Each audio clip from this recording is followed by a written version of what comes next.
da doon wax faites du bruit. fake noise loolu bu ñuy rab ba teg podium bu ñu bëggee chauffer public. waaw dañu naan faites du bruit. mooy l'équivalent li pakatu yi daan wax naan yee xam naa boo ko doon rab ci Sénégal l'équivalent boobu lay doon. Effectivement ce qui s'est passé au Gabon un coup sur un coup après un coup dans un coup et un coup contre coup. Pour dire qu'il y a eu d'abord un coup d'État institutionnel avant un coup d'État, disons, militaire. Institutionnel, moi, les gars, ils expliquent les conditions.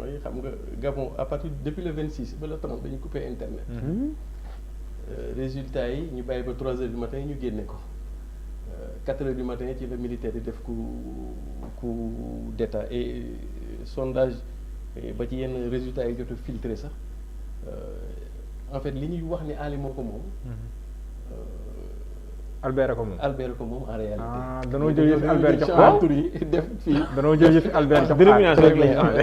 Absolument. danoo jël yëfi Albert jox Ali. waaw jox ko Ali quoi te ba ca Jean Ping ba sax noonu la def. danoo jël yëfi Jean Ping jox Ali. léegi dañuy jël Jean Ping soppi ko Ali. mais Ali moo xanaa xamul ne yëfi jàmbur du yëf. jàmbur du yëf waaw. xam nga ne waaye dañ ko sax. moo tax waykat yi sax waaye dañ ko. waaw très bien moo tax boo ko xoolee ba ci biir doo xam negam coup d'état la doo xam negam coup d'éclat la comme ni nga ko doon waxee doo xam comme genre coup de palais la mais xam nga li xew Gabon boo ko xoolee ba ci biir bal tàkkul sagar xeeñu te nee nañ coup d'état am na mais léegi loolu mën nga ko analyser ci li Wolof Njaay naan dëkk bu ne ak la cay xew wala jamono ju ne ak la cay xew ak dëkk bu ne ak la cay xew xam nga dafa mel ni àdduna nu mu bindoo continent bu ne ba ci dëkk bu ne da ngay def sa propre marche vers l'histoire selon sa propre tempo ak say propres réalités su ma la ko doon misaal di tënk Amérique bii ñu xam tolloon nañ ci ñoom ay jamono moo doon la guerre de sécession entre le nord et le sud bu ñu demee Europe nga jël Angleterre par exemple defoon nañu révolution industrielle bu dee France defoon nañ siècle des Lumières bu dee Russie defoon nañ seen révolution bolchevique ba fi ji mujjee dëkk Maghreb bi yaa ngi doon dégg ñu ni printemps arabe kon donc dafa mel ni comme si li xew depuis jamono yii ñu passé ce qu'on appelle en Afrique au sud du Sahara dont notamment en Afrique de l'Ouest et plus précisément dans la zone UEMOA ba tey nag mu ubbeeku Afrique centrale à travers le Gabon ñun au niveau du think tank Africa Worldwide Group nous l'appelons la révolution conceptuelle li xew Afrique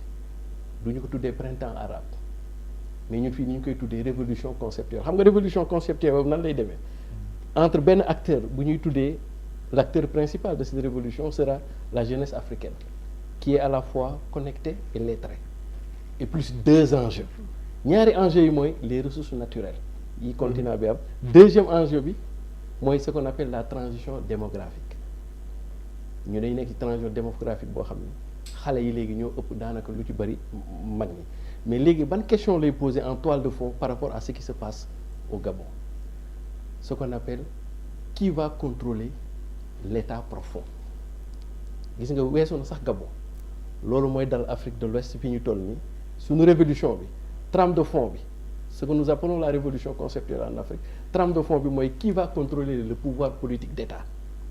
et plus loin qui va contrôler ce qu'on appelle l'état profond ma jox la benn misaal ouvrir benn parenthèse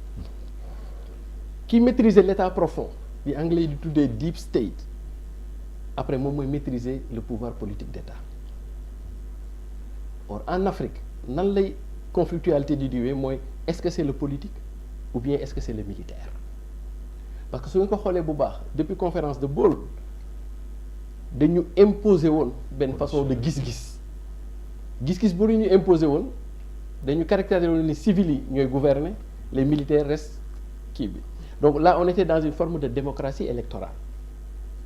tension bii di am ni armée yi ñëw di jël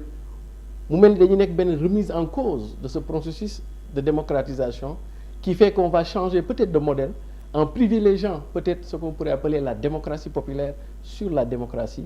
électorale léegi jusqu'où la toile de fond ou la question de fond mooy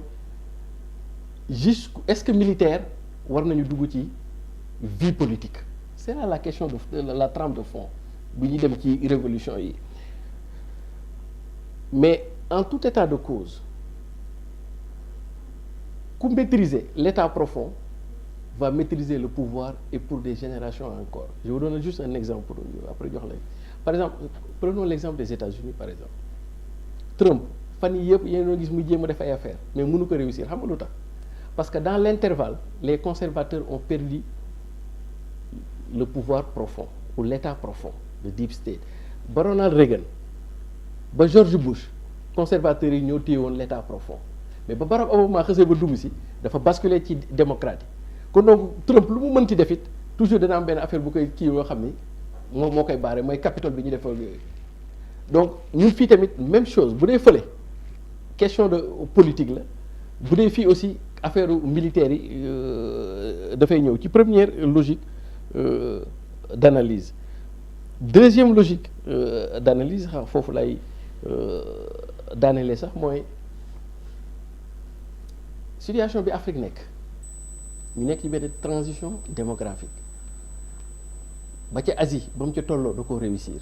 parce que à partir des années 2000 c'est la transition démographique qui a fait même avancer l'Asie quoi d'une certaine manière avec les innovations technologiques ñu am ay ressources naturelles de toutes sortes ñu am benn jeunesse